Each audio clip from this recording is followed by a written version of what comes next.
tous mes muscu et mes sportifs en général qui ont un sommeil de merde, sachez que vous sabotez une bonne partie des efforts que vous fournissez à la salle ou à l'entraînement. Récupération limitée, mauvaise énergie, mauvaise humeur. Pour ceux qui sont en diète, perte de poids bloquée, faim augmentée. Bref les gars, le sommeil c'est capital. Alors aujourd'hui, je vais vous donner les meilleurs conseils pour avoir un bon sommeil. Étape clé pour devenir une meilleure version de vous-même. Les gars, vous avez déjà dû l'entendre partout, mais le téléphone c'est ciao. Minimum 30 minutes avant d'aller se coucher. Le mieux c'est même 1 heure, voire 1 heure et demie. Ensuite, le repas, privilégié 2 à 3 heures avant d'aller dormir. Pourquoi? Parce que la digestion ça active le système nerveux. Alors si pareil, vous n'avez pas le choix à cause de vos entraînements qui finissent tard ou etc. Privilégiez les protéines légères, les œufs, le poisson, les glucides à digestion lente. Donc pour ça, vous regardez l'index glycémique de l'aliment sur internet. Et surtout, évitez les plats trop épicés et les plats trop gras. En 3, mettez-vous dans le noir total et dans une chambre à température assez froide. L'obscurité totale, ça va augmenter la sécrétion de mélatonine et ça va favoriser le sommeil profond. Ensuite, pour la température, vous vous endormez lorsque votre température corporelle baisse. La température de votre chambre peut faciliter cette baisse.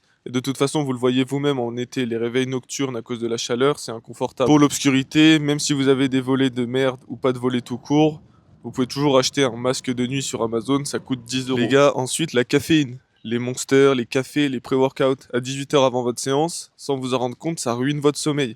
Les recommandations, c'est pas de caféine 8 heures avant d'aller se coucher. Donc ce que vous pouvez faire, c'est par exemple prendre du pré-workout sans caféine. Les gars, ensuite se dépenser physiquement et ou mentalement, c'est super important pour bien dormir. Que ce soit faire une grosse séance jambes, courir 1 heure ou jouer aux échecs, la dépense physique et mentale, c'est un cheat code pour bien dormir. Il y a également le fait de se coucher et de se lever à heure fixe. Les gars, si un soir vous vous couchez à 2 heures du matin et que le lendemain vous vous couchez à 21 heures, votre horloge biologique, elle va pas aimer du tout. Pareil, le fait de pas assez dormir, bien évidemment, c'est un problème, mais le fait de trop dormir, ça en est un également. Comme je le disais dans une de mes précédentes vidéos, hein, la règle des 8 heures, c'est pas universel.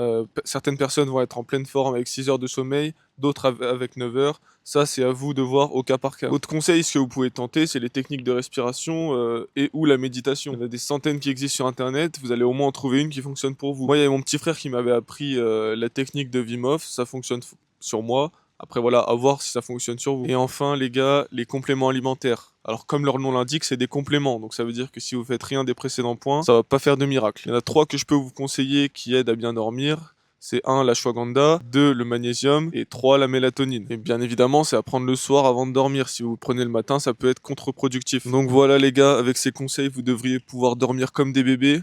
N'hésitez pas à me faire de vos retours sur expérience aussi. Et puis je vous souhaite une excellente journée. Ciao!